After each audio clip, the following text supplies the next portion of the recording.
Hello friends, कसे आहात सगळे? मस्त मजेत ना? तर काल मी तुम्हाला सांगितलेलं, काल माझ्या पप्पांचा बड्डे केला आम्ही. त्याच्या नेक्स्ट डे मी माझ्या सासरी गेलेले आणि त्याच रात्री मला मुंबईलाही निघायचं होतं रिटर्न, कारण मंडेला परत स्वराजचा पेपर चालू होणार होता. आणि हे बघा, असं आहे गावचं वातावरण. आता सध्या पावसामुळे खूप छान वाटते, सगळीकडे ग्रीनरी आहे.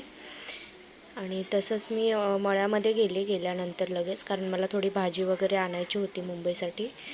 हे असं आहे आमचं घर वगैरे, हे गेट. आणि नेक्स्ट डे आम्ही परत स्वराजचा बड्डे केला.